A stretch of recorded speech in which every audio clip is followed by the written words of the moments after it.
দুই দিনের ব্যবধানে দুইটি রাজনৈতিক দলের শীর্ষ নেতার উপর হামলা, যেখানে নুরুল হক নূর এখনও শঙ্কামুক্ত নয়। বৃহস্পতিবার এমন হামলার প্রতিবাদে প্রেসক্লাবের সামনে আয়োজন করা হয় প্রতিবাদ সভার। অনুষ্ঠানে যোগ দিয়ে বিএনপির ভাইস চেয়ারম্যান শামসুজ্জামান দুদু বলেন, বাংলাদেশকে গণতন্ত্রের বাইরে রাখার ষড়যন্ত্র করা হচ্ছে। নির্বাচন বানচালের ষড়যন্ত্র ঐক্যবদ্ধভাবে মোকাবিলা করার আহ্বান জানান তিনি। ষড়যন্ত্র চলছে, বাংলাদেশকে গণতন্ত্রের বাইরে রাখার ষড়যন্ত্র, বাংলাদেশকে লুণ্ঠনের বাজারে রূপান্তরিত করার ষড়যন্ত্র, বাংলাদেশে যাতে ভালো নির্বাচন না হতে পারে সেই ষড়যন্ত্র, নানামুখী ষড়যন্ত্র আছে। সেই জন্য আমাদেরকে ঐক্যবদ্ধ থাকতে হবে। এদিকে দলের আরেক vice chairman doctor Asaduzzaman Ripon অন্তর্বর্তী সরকারের মধ্যে দৃঢ়তা নেই উল্লেখ করে বলেন, আগামী নির্বাচনের আগে আরও গোটা দুয়েক সরকার হতে পারে। গুলশানে জুলাই গণ অভ্যুত্থান নিয়ে আয়োজিত সেমিনারে এসব বলেন তিনি। সরকারের মধ্যে দৃঢ়তা নাই। সরকার যে কম্পোজিশন নিয়ে অ্যাডভাইজারি কাউন্সিল গঠন করেছে, এটা কোনো এফেক্টিভ গভর্নমেন্ট না। এটা ইউনুস নিজে অ্যাডমিট করেছেন, কনফেস করেছেন যে খুব তাড়াহুড়ো করে একটা করতে হয়েছে।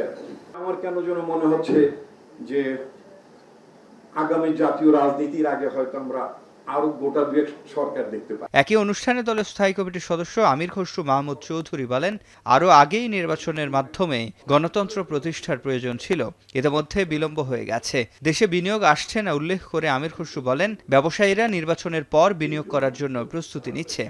এক বছর অ্যাকচুয়ালি বেশি সময় হয়ে গেছে। আমাদের অনেক আগে নির্বাচন প্রক্রিয়ার মাধ্যমে দেশটাকে একটা ডেমোক্রেটিক অর্ডারে চলে যাওয়ার কথা ছিল, এবং এই না যাওয়ার কারণে দেশ কিন্তু দিন দিন নিচের দিকে যাচ্ছে।